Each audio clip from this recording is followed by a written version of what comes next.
Bonjour, c'est Gilles sur boursicoté.com. Voici l'analyse technique du CAC 40 pour cette journée du mardi 14 octobre 2014.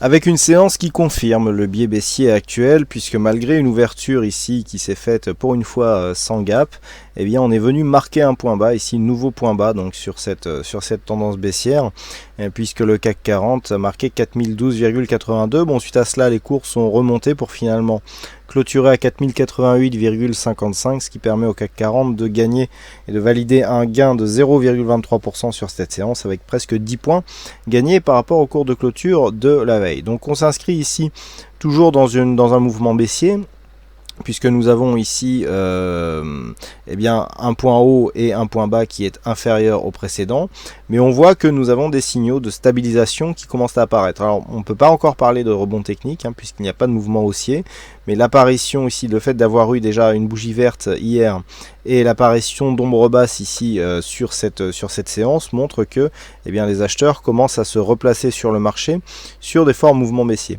A noter ici le nouveau point bas à 4012 qui s'est inscrit quasiment sur cette zone de support qui était identifiée à 4015.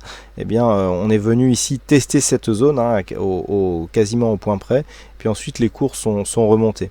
Donc pour l'instant, même si nous n'avons pas encore de signal de rebond technique, nous avons des signaux d'une éventuelle stabilisation.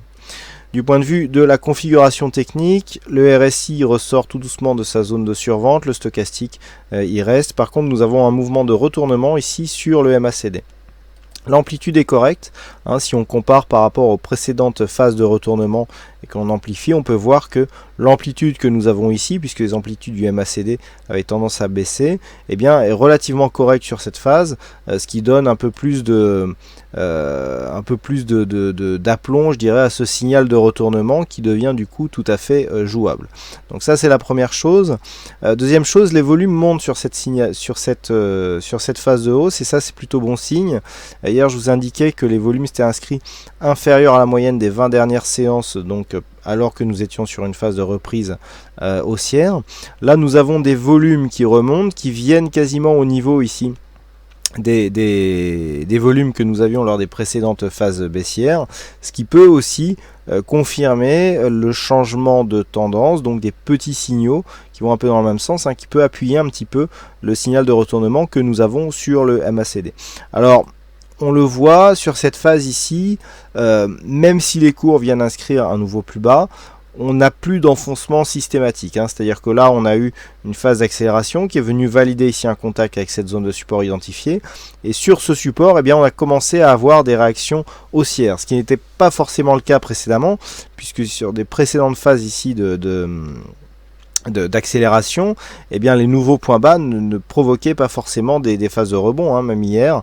Enfin, si on part du principe qu'on est venu ici ouvrir sur un gap et que ensuite on est venu combler puis enfoncer ce gap d'une manière un peu plus dynamique que ce qu'ils étaient auparavant, on peut considérer effectivement qu'il y a une phase d'affaiblissement de cette tendance baissière.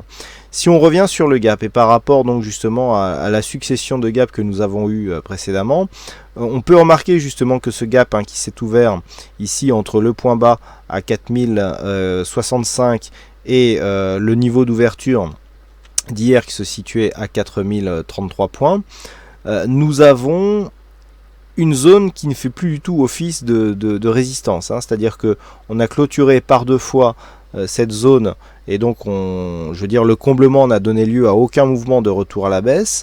On aurait pu croire aujourd'hui, puisque là ici on a ouvert donc sur cette zone de gap initiale et on est parti à la baisse. Donc si on était resté ici et que l'on avait clôturé pas plus haut par exemple que 4030 points, effectivement on aurait pu penser que cet espace de gap était devenu résistance, mais on est repassé au-dessus, puisqu'on est même repassé au-dessus de cette zone de point bas. Donc là on commence à invalider les précédents gaps baissiers qui sont ouverts même après leur comblement. Donc ça aussi c'est un signal qu'il faut prendre en compte, mais ce n'est pas suffisant. On a des signaux qui pour l'instant vont dans le sens d'une stabilisation, mais pas encore de retournement. Donc pour l'instant, tant que les cours se situent ici entre cette nouvelle zone de points bas, à savoir 4014 points, et les 4109 qui reste une zone, objectif par rapport à cette phase de hausse, il n'y a pas de signal de retournement. Alors maintenant, si les cours continuent à monter, on peut tracer effectivement les retracements de Fibonacci sur la tendance globale. Et là, on peut remarquer que justement, le niveau de retournement, il correspond peu ou prou à ce retracement des 23,6% de Fibonacci. Donc lorsque l'on utilise souvent Fibonacci, on sait que cette zone ici des 23,6%, elle donne le signal du retournement, à savoir dans ce cas, un signal de rebond technique. Donc on converge ici sur cette zone, 4109, 4112, sur du daily à 3 points près, c'est une zone que l'on définit. Sur une rupture haussière donc de cette zone ici des 4109, 112, cassure du retracement à 23,6%, l'objectif se situera sur 4174, retracement des 38,2% de Fibonacci. Là, on aurait un début de rebond technique. Pour avoir plus qu'un rebond technique, c'est à dire un retournement, il faudra monter beaucoup plus haut, puisque le retracement est 61,8%, se situe à 4273 points. Pour l'instant, et donc pour la séance de demain, on validera donc ce tracé et on va essayer de trouver un guide par rapport justement à cette configuration. Donc tant que les cours se situent ici à 4000, sous 4109, 112 points. On est dans une phase de stabilisation, donc une oscillation qui se ferait par exemple entre ce point bas, donc je rappelle que cette configuration est valable tant que ce point bas ici qui a été tracé aujourd'hui, des 4012,80, reste un point bas significatif. À partir du moment où on attaque ici cette zone, eh bien, il faudra repositionner les retracements de Fibonacci pour redéfinir les niveaux. Donc tant que ce point bas ici est un point bas significatif, on a donc une phase de consolidation horizontale qui peut se mettre en place. Et donc, phase de stabilisation. À partir du moment où on repassera au-dessus des 4112 points, on enclenchera un début de rebond technique. Premier objectif ici, 4174. Après, si on casse les 4174, pour avoir d'autres conséquences avec un début d'affaiblissement de cette phase baissière. Je rappelle que le temps que l'on est sous 4174, eh bien, nous sommes toujours potentiellement dans une phase fortement baissière, puisqu'une tendance qui ne retrace qu'à 38,2% reste potentiellement dans une phase de poursuite, puisque un retracement à 38,2% est tout à fait logique et peut s'inclure dans une continuité de tendance.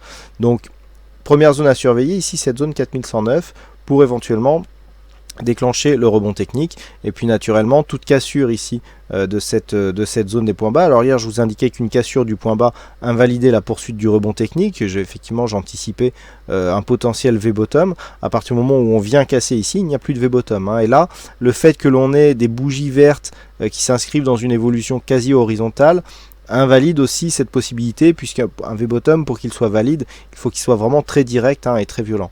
Donc là, a priori, on n'en prend pas le chemin, on prend plutôt le chemin d'une phase de stabilisation.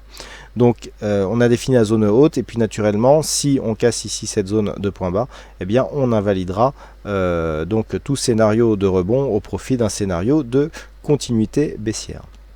Voilà donc ce que l'on peut dire sur cette analyse technique du CAC 40. Alors aujourd'hui, il y avait un fixing, c'est Bono 1 qui gagne sur cette session. Sozer, le fixing est invalidé puisqu'il est intervenu seulement 2 secondes trop tard. La règle est claire, c'est avant 16h45, donc je suis désolé, ton fixing ayant été posté à 16h45 et 1 seconde, eh bien c'est 2 secondes trop tôt. Alors c'est vrai que 2 secondes c'est rageant, mais il faut bien poser une limite, donc j'espère que la prochaine fois, eh bien tu auras la même clairvoyance, mais juste quelques secondes plus tôt. Donc c'est Bono qui gagne sur cette session. Et puis en ce qui concerne les statistiques, on est à peu près dans une configuration similaire à celle d'hier, et donc peu d'occurrences, en tout cas trop peu pour définir des statistiques significatives. Et puis vu qu'on m'a posé la question dans la journée sur le chat, je le répète, les statistiques comme c'est indiqué sont valables sur le CAC 40, le CAC cash, c'est-à-dire le CAC qui cote entre 9h et 17h35, puisque les cotations que j'utilise pour faire ces statistiques sont les cotations du cash, donc celles qui ont cours entre 9h et 17h35. Voilà donc pour cette analyse technique. En attendant, il ne me reste plus qu'à vous souhaiter à toutes et à tous une bonne soirée, bonne chance dans vos prochains trades, et on se retrouve donc dès demain pour d'autres analyses techniques sur le site boursicoté.com. Bonne soirée à tous.